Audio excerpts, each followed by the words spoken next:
Hello, I'm a Fleming forestry technician, and today I will be addressing how many cords are in a standing tree. So the first thing you need to know is how many cubic meters are in a cord. So we have 3.6 cubic meters in a cord, and a cord is a stack of wood, usually chopped into firewood size. It's 4 feet tall, 4 feet wide, and 8 feet long. So as you can see here in my miniature cord, in the real world this would be 4 feet. Going this way, the height would be 4 feet, and the length would be 8 feet. So when you look at a cord in real life, kind of keep that in perspective. Next, we're going to have to figure out the volume of a tree if you're looking at it in the woods. So the two variables that you're going to need to find are the DBH, and that is the diameter at breast height. So for our example, our DBH is going to be 50 centimeters.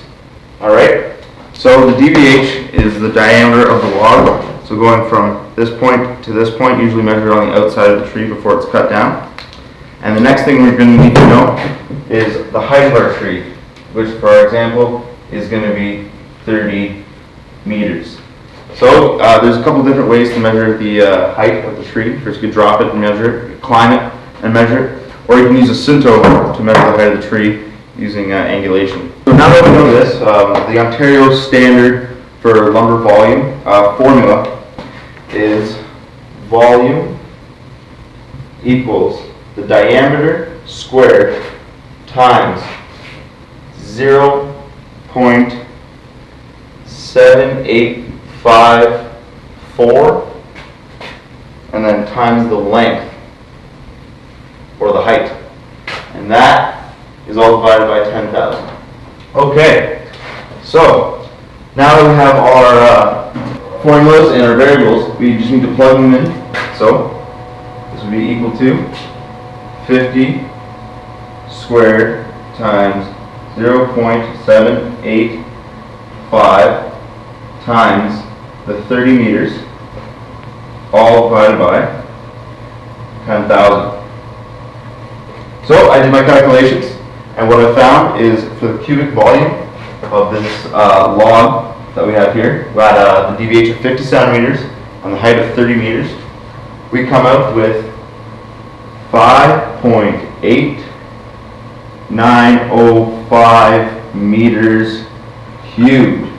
Now, if you remember what we talked about, you need 3.6 meters for a cord. So approximately, usually in a cord, about 25% when it's piled and stacked and chopped. 25% will be airspace and bark.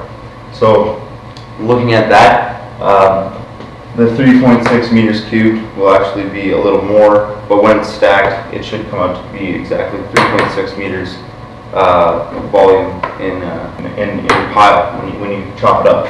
So the next thing we're going to do to figure out how many actual cords are in this tree, we're going to take our 5.8905 meters cubed, and we're going to divide that by 3.6 meters cubed, and that gives us 1.634 meters cubed.